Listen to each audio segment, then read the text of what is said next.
Hey everybody, welcome back to Catch the Buzz and Love Notes from God. We're joined again today by my Aunt Deb. Hey, how's it going?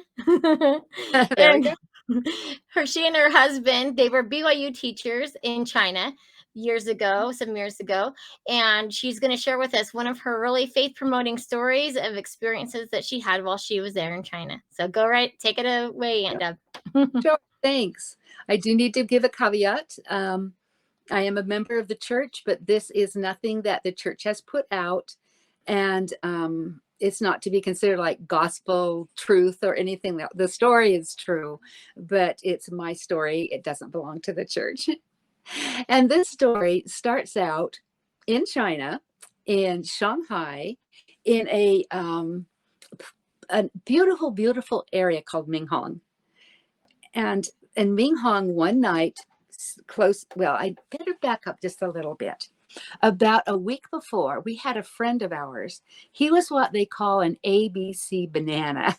He was white on the inside, but his skin was yellow. And he had grown up in the United States. And then his mother was Shanghainese, and she moved back to China because she got ill, and in China she had the medical care and so on she needed. And so we had been in China almost a week, and we went to church on the subway in China, knowing not where we were anything, but we were at church on Sunday. And just before we got home, this young man comes up to us and says, "You guys are LDS, aren't you?" Or something like that. And I'm going, how did he know? I mean, this is the third largest city in the world. And he knew because he had lived in the United States. He recognized the signs of actually BYU China teachers. He had known others that had come through and so on.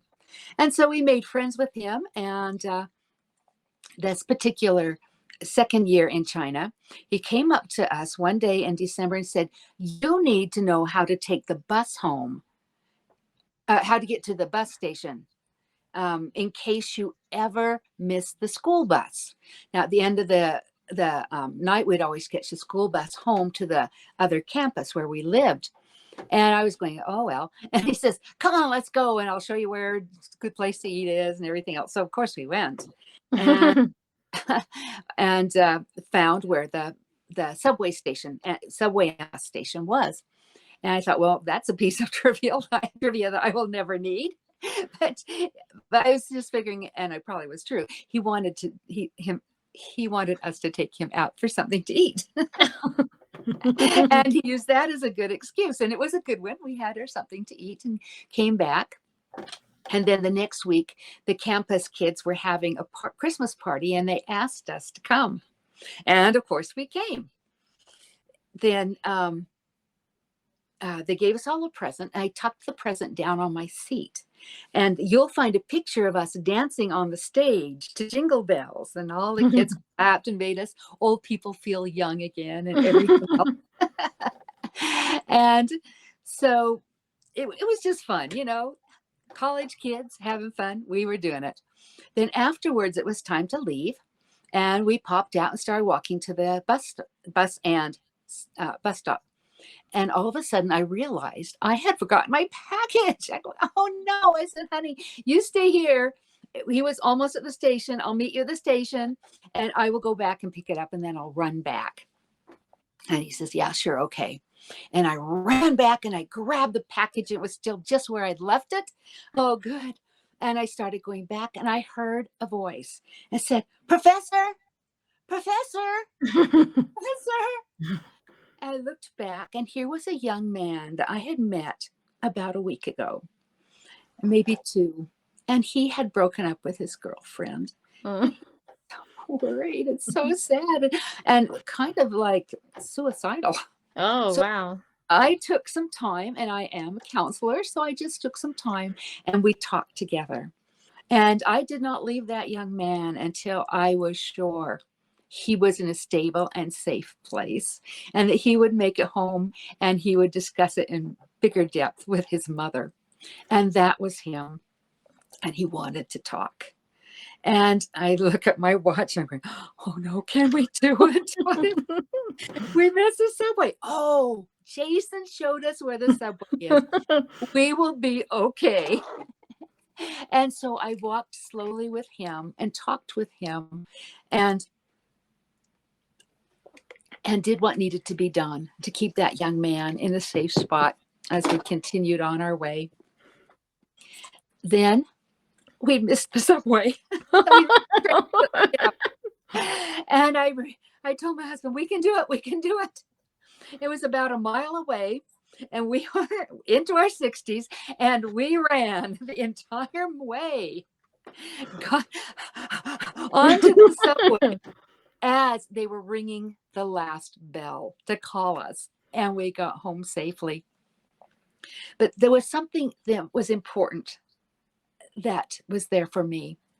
And one of those things, of course, was God knew that I would stop and help that young man. And he provided us a way to get home safely. And the other thing is, God knew that young man and he loved him and he was worried about him. And he provided someone who was not a Christian, probably not even a believer in God. And yet he loved him so much that he provided someone to come and counsel with him until he was stable and ready to send home. What a love note from God that was. 2 learnings, beautiful, beautiful Christmas memories for me from Shanghai. And I give them to you to know that God watches his children everywhere on the earth. Awesome. Well, and I think that's the part. One of the things is when Christ has so many different names, it's so that we know that we can go to him for everything. One of them is counselor. You followed Christ and were a counselor then. And of course, you're a Counselor. mom. You're a mom. And so we got to it doesn't matter if they're our kids, right? Does it matter if they're That's your kids? right. No. Our mom job just does not shut off. It doesn't stop. I'm other people who are my parents' age. We can be God's hands, we can be his feet, and we can be his counselor. Yeah. And your mom and dad are great people. Thank you. Yep, they've always taught us to be busy and serving and helping other people. Mm-hmm. And as I've learned, I have a friend who's a fire captain, and he said, I definitely need counseling, but I go to my counselor first. I go to the Lord, asking him for help and guidance, and the touch of the master's hand.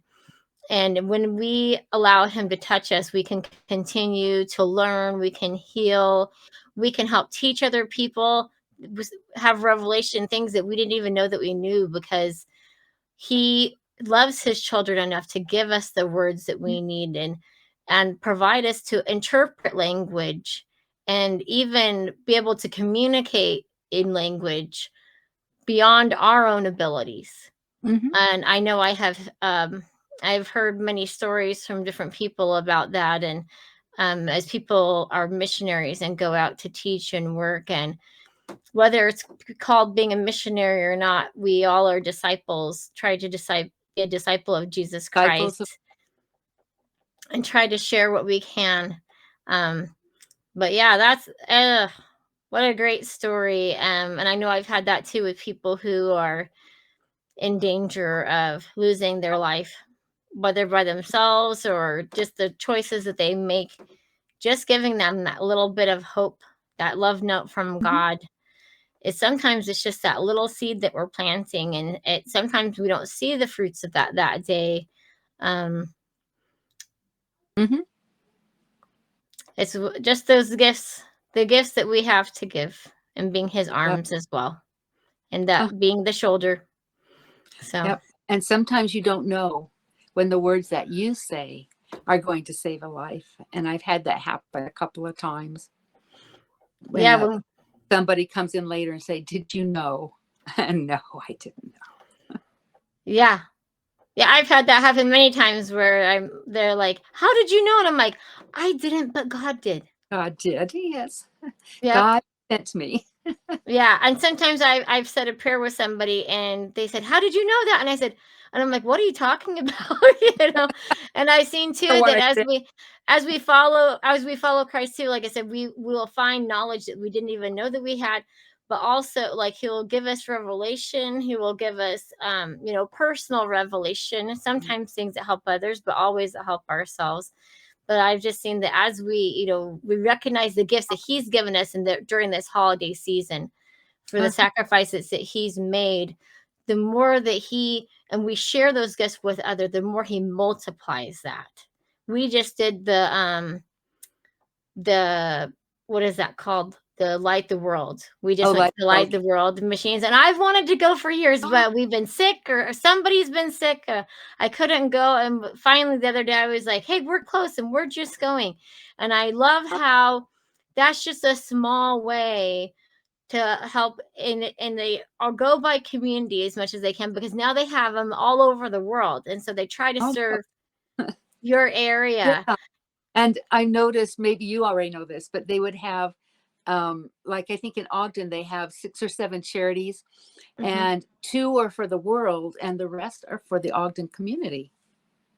Yes, and another thing to share about is the other something that is around all the time is called Just Serve, and that is Yeah, a program for a community-wide program and all around the world to do different things of service. Because I've known a lot of people they want to help, but they don't know where to go where to to go. help. Yeah, and so it's simple things. Sometimes for me, it was getting. Sometimes you're getting rid of things that you don't need, but Yeah, somebody else I does. no one else does. Yeah, So yeah, yeah, the Lord just gives us so many chances to help and serve. So, anyways, thank you, Aunt Deb, for the way that you have yeah. served. Oh, thank you. You've been such a good example. I must say it's been my pleasure and my treat. And I love there was a lady named Kristen Oakes, and she said recently how she says, I can't say that God has hardly ever asked me to sacrifice anything because he has given me more every time, way more than I have ever given. And so I think that is just the truth as we extend ourselves and we have faith in God, remembering the scriptures where he says, God provide, the sparrow that God provides for him, and he does nothing. They're just flying in the sky. What's the sparrow doing? We don't really know. Maybe he's doing more than we realize.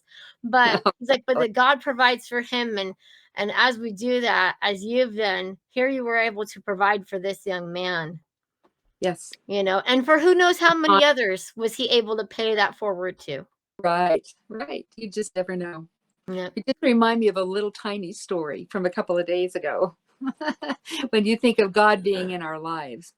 Well, last week I decided to wash some white clothes, and I put them in the washing machine, and I put them in the dryer.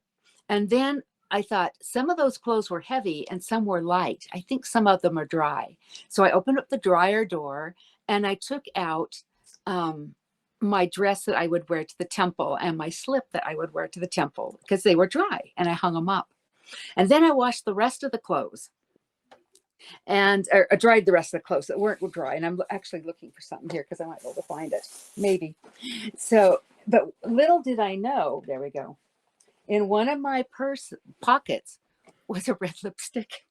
Oh, no. Oh, goodness. Can you see it? And most of our shirts were old. And I think, yeah, this is my grandson's shirt, and he has just outgrown it. Well, that's good. All of that, everything was pink. The cap had come off after I had taken my white clothes and hung them up. And I thought, I think the Lord told me to open up that dryer and hang them up because I was thinking, I was really thinking, I'm going to put those clothes back in. I thought, no, no, no, just hang them up where I got Yeah. them. And they would have been very expensive to replace. But this little white shirt, he needed a new shirt for Christmas anyway, didn't he? So I said, you can't wear this to church. And I'm so sorry. I apologize. Here's a new one for you. And it's in the next size up. So, it's those little things that say, I am here. I am helping you. I didn't save all your clothes, I saved the expensive ones. Yeah.